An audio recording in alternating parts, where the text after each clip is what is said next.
Hey guys, Pat Simone here. Today we're in my shop and I'm gonna go in depth on how to hook a pop filler up.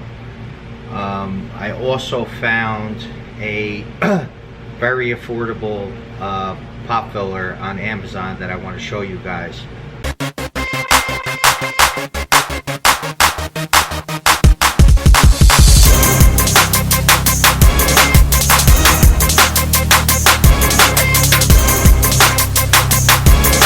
So let's get started. Alright guys, so this is the pop filler I bought off of Amazon. Alright, help me pronounce this word, guys. I never heard of it before. Alright, that's the name of it. Ilmazon. I don't know, they give you a nice other card. We'd love to hear from you. Inside the package they give you some screws, an Allen key, 2 Allen keys for the plates and everything. Here's the main flange that gets screwed to your backsplash slash wall. Okay, they give you a rubber flange that goes before the tile, so there's no chance of squeaks. Here's the escutcheon plate that goes on that. And then guys, look at this. I mean, this feels pretty good. The last two pop fillers I put in were Deltas. They were in the neighborhood of $800 to $1,000. I mean, the weights here feels like good material. Okay, and this was $135. There's an option in finishes, okay? Satin, brushed, oil rub bronze. Very, very heavy duty. I like the knuckle on it. Feels very sturdy. But that's all I can really review. When I hook it up, I'll do a couple month review on it. But there you go, guys. That is it on Amazon. $135. Next that, $135.99. And for me, I had Prime, so shipping was free. Alright guys, so things you'll need in the project are, I would buy yourself a assortment of brass nipples to go coming out of the wall so you can rough it. And what I would do is buy various sizes and then return what you don't need.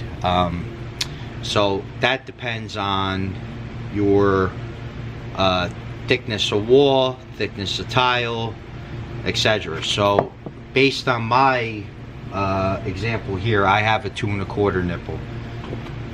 So let's go over to the model now. Alright, let me face the camera up for you guys. Alright guys, so what I have here, it's called a drop ear elbow. Okay, and it's 1/2 inch. Alright, and a drop ear is commonly known to rough shower heads or bath spouts in a bathroom. Okay, and what's good about a drop ear elbow is you can really screw it to your framing, because this has to be tough because it's holding a heavy fixture, and when that thing's extended all the way out, believe me, there's a lot of leverage on it. So the way I rough, guys, a pop filler, in my framing I'll put a 2x6 cat across wherever you decide to put your pop filler. I'll screw my drop ear elbow to it. Alright, and then what I like to do is, when you rough your drop ear elbow, if you could get this line all the way over to your sink, depending on the location of your stove, I always like to put an independent shut off just in case you have to service it, fix it, there's a leak, etc. If you can't get to your underneath your sink and the line comes straight down behind your stove, you could always put an access panel behind your stove with a shut off. you know, just in case you got to work on it. So like I said, guys, drop your elbow, get an assortment of nipples, brass nipples, depending on where your wall is. Now, when I set my block, guys, I set it back 1.5 inches, because what I like to do is I like to get a 3/4 piece. That in this particular case, it's a 1x8. All right, you can use plywood, whatever, but I like it to be 3/4 material. And what I do is I keep the nipple in as I'm working, so I know where everything has to go. So what I do is I'll put this right over, so when you mount that flange for the pop filler, alright, here's the flange, you'll have something to screw to other than just your tile. You know what I mean? So let's go ahead and get this in. Alright, so I did this for demonstration. I glued some subway tile on a piece of plywood that's a 1/2 inch thick, just for the purpose. So as you can see, I made the flange mark already on the tile, and what I did was, to make life easier, okay, I cut my tile all the way out so the screws could catch to that 3/4 piece I just installed. Alright, versus taking your drill bit and drilling individual holes, because it'll be easier to adjust this where you want it based on your pipe, and I'll show you. So I'll get this on and we'll continue with the process. Alright guys, so this represents the sheetrock, which is plywood, 1/2 inch, okay, and this is your subway tile that I'm using. So that's why I was telling you before, the nipple determines what materials will be on your wall, the thickness of the tile, thickness of your sheetrock, whether it's 5/8, 1/2 inch, you know, whatever you guys decide to do. So in this particular case with this pop filler, 2 I've installed wanted it the same way, where they only wanted this nipple out 1/2 inch past the wall. Okay, so I found it easier to actually put the nipple in the fixture and then thread it in to the drop of your elbow, versus having the nipple in the wall and doing vice versa. So basically what happens is, now you screw this flange to your plywood, alright, and then this gets screwed. I'm trying to do this in one hand, guys. So see the threads in there? Okay, this gets screwed to your nipple. Okay.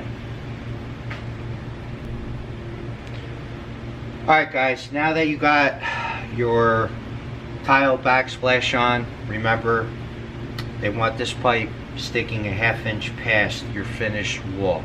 So you'll have to determine what size tile thickness you're using, so on and so forth. So like I said, I like to thread this into the piece first, okay, because I find that it's easier to maneuver like this versus try to thread, and I'll show you how to do that now. So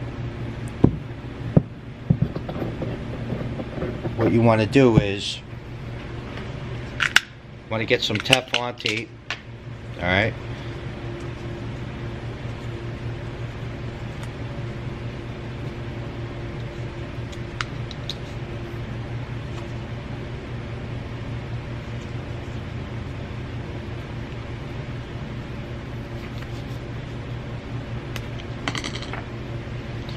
guys, I like using Mega Lock.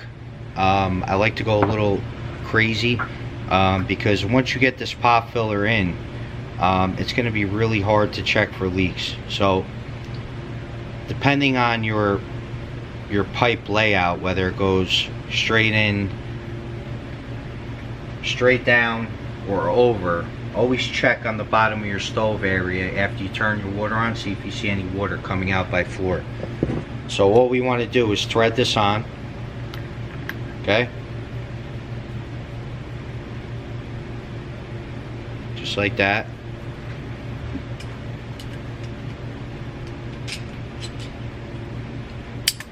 We're going to crank up on this. Okay. Alright. Just like that. Now, you want to take your finished flange that comes with it first. Make sure you put the finished part going towards the shutoff, like that. Then you want to take your mounting flange, like that, okay?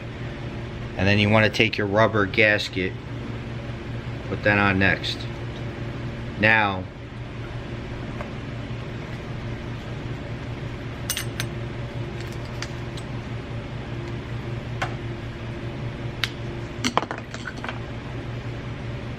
put your Mega Lock on. This stuff's great, guys. I mean, it's almost a guarantee. As long as you thread it enough, it's almost a guarantee that this thing will never leak. Alright, now you want to fold this up, okay? Put it into your hole where your drop ear is. Thread this.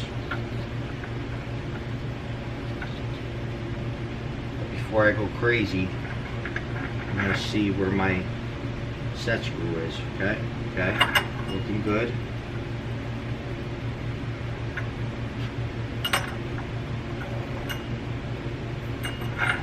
Alright, so start getting tough on you.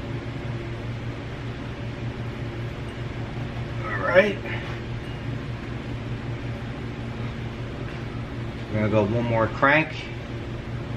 Just check what I'm doing here. Finish. Like so.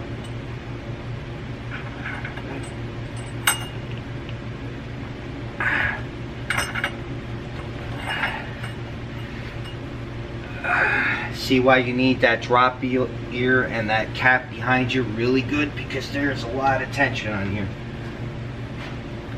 Alright. Okay.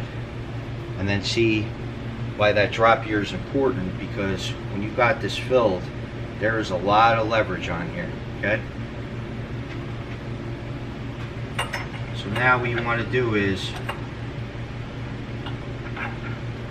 line your, it's really not that important. You line your rubber mat on, okay? Now see why it's important, you know, where it's easier just to dig out your tile for the holes. I'll give you a close-up shot here. You know, because you're going to be in a tough area to work here, okay? So let's screw that to the plate.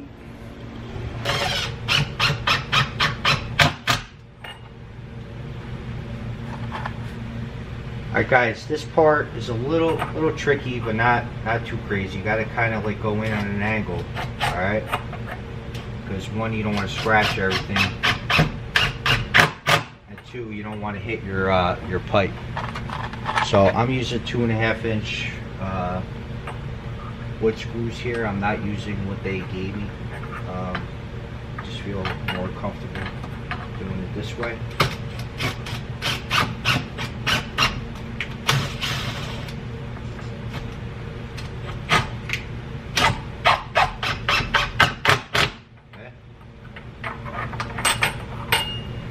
So guys, if you could see this with the flange now, see how there's an Allen key? That actually locks this in so this can't spin anymore. Alright, so what I use is, this is a 3mm Allen key. I like using these guys. It's nice and long versus what they give you, the standard Allen key. Because then you got to go turn for turn, and you got to watch you don't scratch your tile. So I put this in real nice. Alright, screw that, you know, nice and snug. And guys, I don't want to go crazy here because I'm taking this one off. Plate. Alright guys, now once you got that screw set in, make sure it's set in flush, because then you'll never get this plate on, the finished plate. So that just slips over like so, okay? And then you take your little Allen key here, spin the plate till you see it on the bottom, just like this.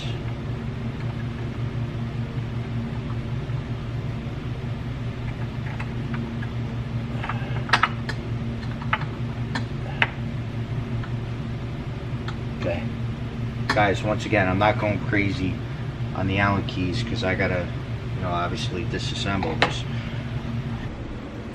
Alright guys, so basically that's your finished product, okay? My workbench happened to be a perfect 37 inches off the ground, which roughly a stove falls at, because your counter's 36 and then usually your burner plates are another inch to inch and a half, so you're right around there.